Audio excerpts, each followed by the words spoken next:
ধন্যবাদ জনাইছো জ্যেষ্ঠ সাংবাদিক আমাৰ বহুতৰ বাবে হয়তো আদৰ্শস্বৰূপ এগৰাকী স্বনামধন্য লেখক আৰু আজিৰ যি যাত্ৰা সংবাদ প্ৰহৰীৰ গুৰু দায়িত্ব বহন কৰা সম্পাদক শ্ৰীযুত কীৰ্ত শইকীয়া ডাঙৰীয়া হয়তো মঞ্চৰ পৰা উঠি গলেও আমাৰ আজিৰ উন্মোচনী অনুষ্ঠানত অংশগ্ৰহণ কৰা যদিও অনুপস্থিত এই মুহূৰ্তত মাননীয় আব্দুল খালিক ডাঙৰীয়া প্ৰাক্তন সাংসদ উপস্থিত আছে অৱসৰপ্ৰাপ্ত চৰকাৰী বিষয়া মাননীয় এমৰান খন্দকাৰ ডাঙৰীয়া সাহিত্যিক কবি লেখিকা ঢেকীয়া বেগম বাইদেউ ডাঙৰীয়ানী মোৰ ককাসমূহ জ্যেষ্ঠ ভাতৃসমূহ চুলতান মাহমুদ মিৰ্জা ডাঙৰীয়া আমাৰ বিজ্ঞাপন আৰু প্ৰচলন বিভাগৰ গুৰু দায়িত্ব বহন কৰা মাননীয় আব্দুল ৱাজেদ ডাঙৰীয়াকে প্ৰমুখ কৰি আটাইলৈ সংবাদ প্ৰহৰীৰ আজিৰ এই শুভ মুহূৰ্তত উপস্থিত আৰু অংশগ্ৰহণ কৰাৰ কাৰণে আৰু সংবাদ প্ৰহৰীৰ প্ৰকাশৰ দায়িত্বত থকা হিচাপে মই সৈয়দ বুলবুল জামালৰ হকে আপোনালোক আটাইকে পুনৰবাৰ আন্তৰিক ধন্যবাদ আৰু কৃতজ্ঞতা জ্ঞাপন কৰিছো।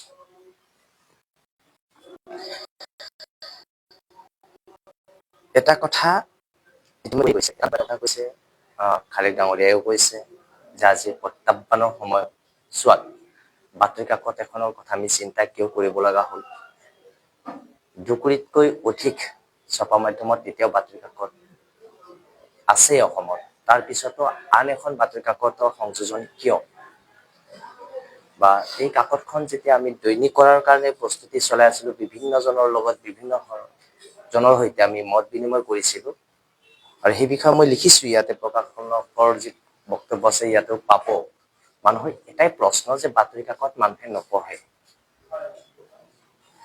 কিন্তু ইয়াৰ আগতেই সংবাদ পঢ়ি সম্পৰ্কে আপোনালোকক দেখাৰ কথা অৱগত কৰাব লাগিব সেই মুহূৰ্তত বাতৰি কাকত কেনেকৈ পৰিচালনা কৰে বা কেনেকৈ প্ৰকাশ কৰা হয় ইয়াৰ পঞ্জীয়ন কি ইয়াত কেনেদৰে বিজ্ঞাপন লাভ কৰে এই সমূহ জ্ঞান মোৰ নাছিল সামান্যতম জ্ঞান আছিল সাংবাদিকতাৰ নিউজ পঠাব লাগে পেপাৰত ওলাব লাগে এই ধ্যান ধাৰণাৰ মাজেৰে যেতিয়া যিখন সংবাদ গোষ্ঠীৰ সৈতে মই যেতিয়া জড়িত হৈ পৰিছিলো সাংবাদিক হিচাপে তেতিয়া দেখা পাইছিলো যে বিভিন্ন বাতৰি মই প্ৰেৰণ কৰা বাতৰিসমূহ বিভিন্ন ধৰণে প্ৰকাশ হয় এয়া মই কোনো সংবাদ গোষ্ঠীক মই আক্ৰমণ কৰি কোৱা নাই কিন্তু তেতিয়া লক্ষ্য কৰিছিলো যে সংবাদ মাধ্যম কৰবাত নহয় কৰবাত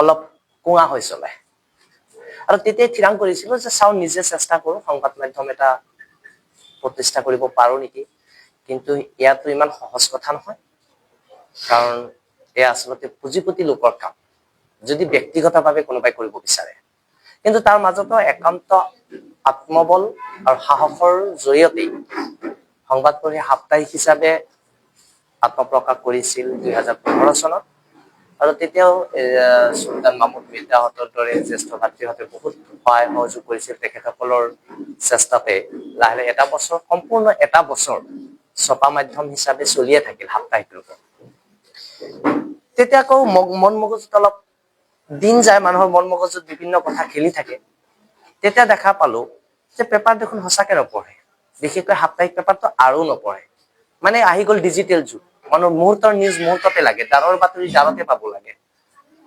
তেনেকুৱা ধৰণৰ উপলব্ধি হিচাপে মই দাবী কৰিব পাৰো যে অসমত সংবাদ মাধ্যম বহুত আছিল কিন্তু ডিজিটেল ৰূপত কোনো আত্মপ্ৰকাশ কৰা নাছিল একমাত্ৰ সংবাদ প্ৰহৰীয়ে ডিজিটেল ৰূপত প্ৰথমবাৰৰ বাবে 2016 চনত প্ৰথমটো অসমীয়া ভাষাৰ সংবাদ মাধ্যম হিচাপে আত্মপ্ৰকাশ কৰে আছিল সকলোৰে ৱেবছাইট আছিল প্ৰতিদিন টাইম হওক নিউজ লাইভ হওক সকলোৰে আছিল কিন্তু অসমীয়াত আপোনালোকে সেই মুহূৰ্তত ৱেবছাইট বিলাকত বাতৰি পোৱা নাছিল ইংৰাজীত আছিল অসমীয়াত যে বাতৰি দিব পৰা যায় বা পাৰো সেই কথাটো হয়তো মই প্ৰথম আৰম্ভ কৰিছিলো যি নহওক আপোনালোকৰ আশীৰ্বাদ ক্ৰমান্বয়ে এনেকৈ এখোজ দুখোজ কৰি আজি 10টা বছৰ অতিক্ৰম কৰিলে 11 বছৰত ইতিমধ্যে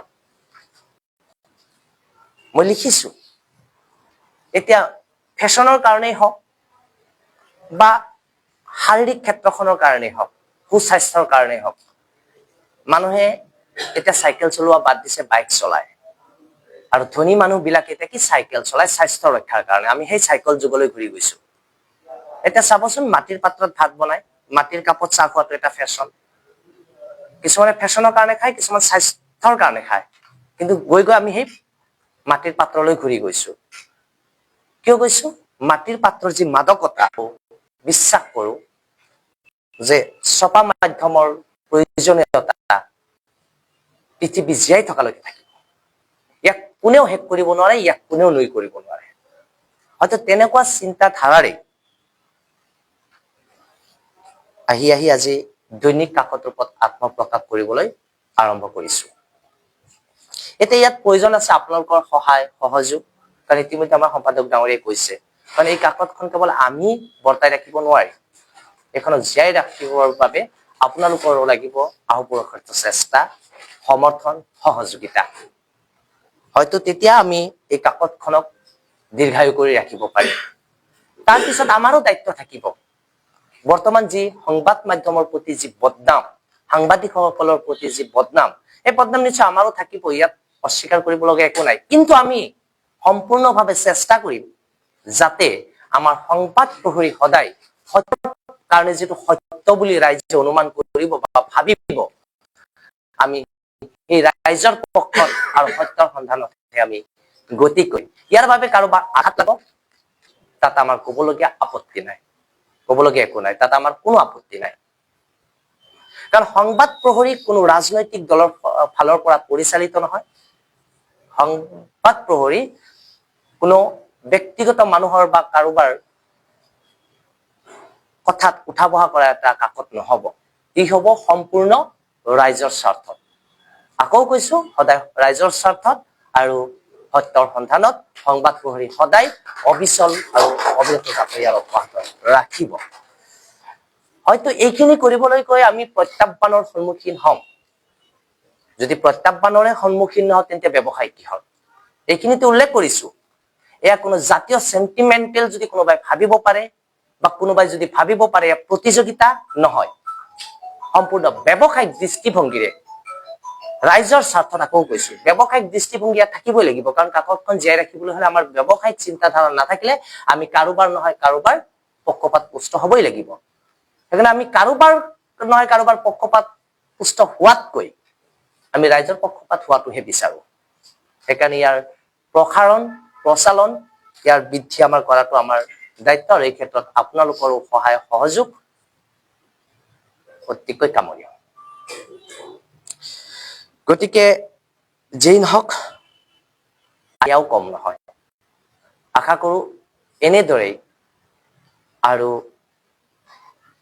কাকতখন আগুৱাই নিয়াৰ স্বাৰ্থত কেনেকে আগবাঢ়ি যাব পাৰি, সেই বিষয়ে দিহা পৰামৰ্শ, সহায় সহযোগিতা সকলোখিনি কৰিব।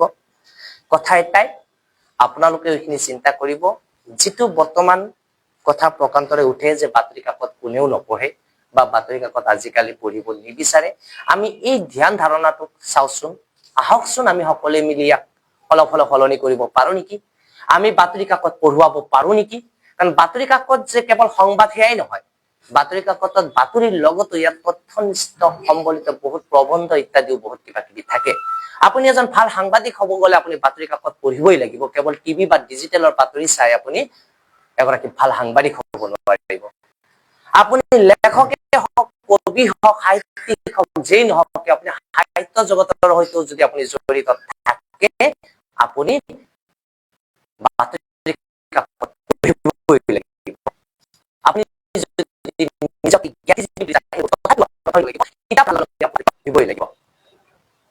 এই সকলো সামৰি এটা কথা স্পষ্ট যে আমি শ্ৰেষ্ঠ মানৱ জাতিটো শ্ৰেষ্ঠ হিচাপে নিজক বিবেচনা কৰিব গলে আমাৰ অধ্যয়নৰ প্ৰয়োজন হব। আৰু অধ্যয়নৰ লগে লগে আমি এই বাতৰি কাকতকো আমি অধ্যয়ন কৰাৰটো প্ৰয়োজন যে সেয়া নিশ্চিত। গতিকে বাতৰি কাকত আমি পঢ়িবই লাগিব। সেয়ে মই পুনৰ উল্লেখ কৰিছো বা কৈছো, আহক আমি সকলোৱে মিলি আমি মানুহৰ মাজত, সমাজত বাতৰি কাকত কেনেকে পঢ়িব পাৰি, আমি সেই বিষয়ে আগবাঢ়ি যাওঁ। আৰু সংবাদ প্ৰহৰীয়ে মূল লক্ষ্যই হব যে মানুহে বাতৰি কাকত পঢ়িবই লাগিব। এইখিনি কৈ আটাইলৈ পুনৰবাৰ আন্তৰিক ধন্যবাদ আৰু কৃতজ্ঞতা জ্ঞাপন কৰি আৰু সংবাদ পোহৰীৰ ভৱিষ্যত উজ্জ্বলৰ ক্ষেত্ৰত সকলো ধৰণৰ সহায় সহযোগিতা দিহা পৰামৰ্শ আপোনাৰ পৰা বিচাৰি মোৰ চমু বক্তব্য ইমানতেই সামৰণি মাৰিলো। ধন্যবাদ।